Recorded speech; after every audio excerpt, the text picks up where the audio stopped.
Antena 3 presenta Abra Palabra con Julio Perotti. El título: de brujos, círculos y triángulos, los titiriteros del poder. Adelante, Julio. Bueno, muchas gracias. Lo hemos visto, lo hemos leído. Sí, ocurría en la realeza, ocurría fuertemente en la Rusia imperial, ¿no? ¿Se acuerdan de el impiadoso Rasputín? Sí. Y la verdad que esto ocurre en todos los tiempos de la historia. Desde siempre, el poder siempre tiene un poder detrás del trono. Detrás del trono siempre hay un poder oculto. Hoy, Santiago Caputo es la figura que representa en Argentina, mejor que ninguna, al influyente del gobierno, ¿no? Ese que tiene más poder que lo que la formalidad le ofrece. Pero detengamos un minuto, ya vamos a volver sobre él. Quiero hacer un poquito de historia de la Argentina moderna, diría desde los 70 en adelante. Los 70 en adelante para memoria. ¿Sabe qué? Vamos a empezar con José López Rega. Lópezito, el brujo, Daniel, por su gran afinidad al esoterismo, y era una figura que tenía una influencia enorme, nada menos que sobre Juan Perón. Que vaya si había una personalidad como la de Perón, ¿no? Ni que hablar después de la muerte de Perón, allá en el 74, cuando llega Isabel Perón al poder, y López Rega se convierte prácticamente en su sombra.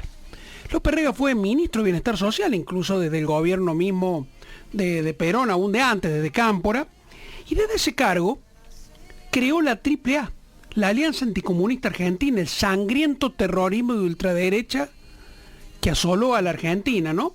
Bueno, esta es parte de la historia. Pasó la dictadura, volvió la democracia con Raúl Alfonsín. A su alrededor había un grupo de jóvenes, ¿no?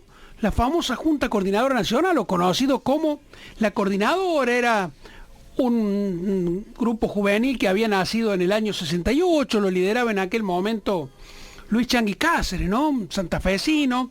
Y hacia el 83 ya de alguna manera se disolvió, pero dio figuras importantes, gente muy influyente dentro del gobierno de Alfonsín, como el propio Cáceres, Sergio Caracachov, ¿no? Que fue asesinado por la dictadura en el 76, Federico Estonani, Marcelo Estubrin, Ricardo Campero, Enrique Coti Nosiglia, Facundo Suárez Lastra, el cordobés Carlos Becerra, entre otros. Pero Alfonsín también en aquel momento estaba acompañado por dirigentes de la vieja guardia, ¿no? Muchos de los cuales fueron sus ministros, digamos, Roque Carranza, Germán López, Horacio Jaunarena, Antonio Trócoli. Pasa el gobierno de Alfonsín y, bueno, llega Carlos Menem al poder. ¿Con quién llega Carlos Menem al poder? Carlos Menem llega con lo que se llamaban los 12 apóstoles. Era un grupo de dirigentes peronistas que se habían corrido de lo que era la ortodoxia, que no habían terminado de abrevar en la renovación y que se jugaron con Menem, y obviamente le fue bien. Ese riojano exótico que de pronto estaba recorriendo el país con esas patillas y que terminó convertido el presidente. Algunos nombres que traemos a la memoria: Augusto el Choclo Alacino. Entre Ríos, hace poco tiempo, una muy interesante entrevista de Carlos Pañi, donde Alacino contaba todos los entreveros, las entremeses de aquel peronismo. La verdad que es muy interesante.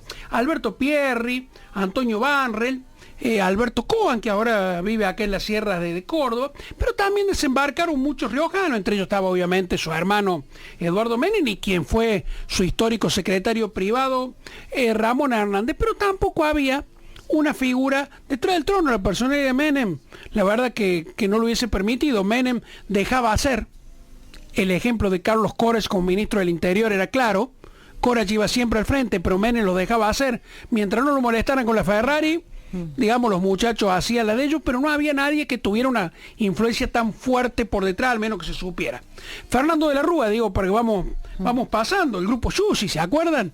Liderado por los dos hijos de la Rúa, por Fernando Aito y por Antonio, luego conocido por su romance con Shakira. Esa era la usina generadora de ideas de la Rúa en la Casa Rosada.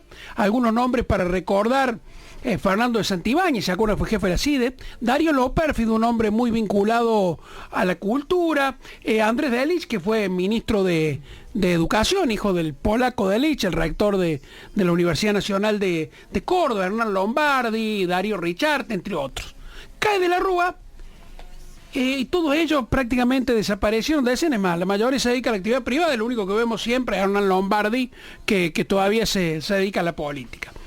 Néstor y Cristina tuvieron a su alrededor figuras de la cámpora, pero la verdad que ninguno de todos los que estuvieron con ellos le dieron la oportunidad de torcer decisiones que Néstor y Cristina adoptaban. Eran dos personalidades, como ya vimos, muy fuertes, era un verticalismo casi extremo, que después se continuó con Cristina. Con Cristina apareció también, se acuerda, Carta Abierta, un grupo de intelectuales, pero la verdad que tenían más un papel simbólico, había cero influencia política, ¿no? Y todos en aquel momento leían al pensador y teórico Ernesto Laclau, pero Laclau no era una persona que estuviera detrás del trono digitando acciones, sino le ponía la inspiración teórica a lo que pretendía ser el gran movimiento.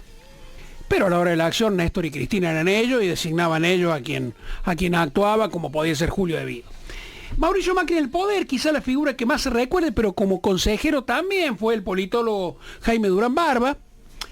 Marcos Peña también, una fuente local, pero tampoco que tengamos presente había detrás de Macri alguien que fuera capaz de calentarle la oreja, claro, y influirlo tanto. Exactamente.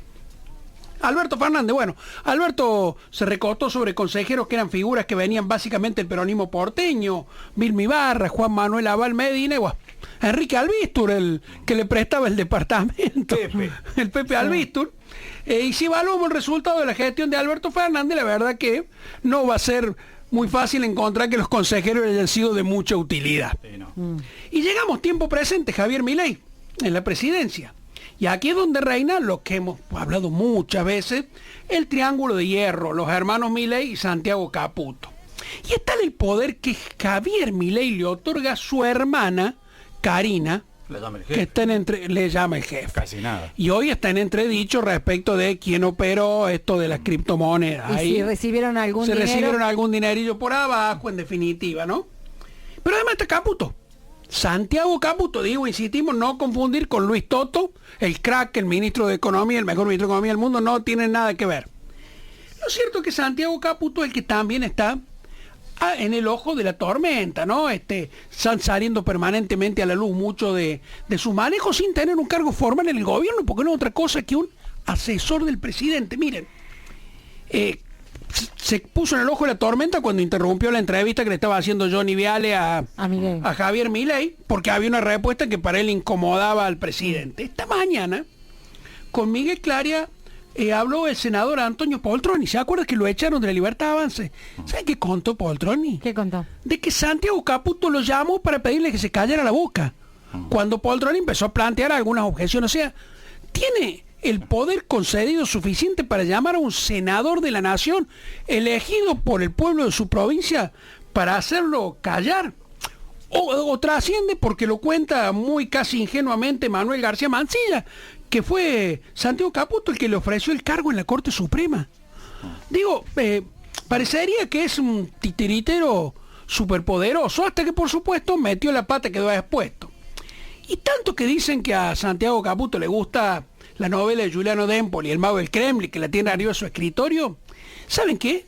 Se le debe haber pasado por alto algo que D'Empoli escribe en la página 119. Los imprevistos son siempre resultado de la incompetencia. La 3 presentó Abra Palabra con Julio Perotti.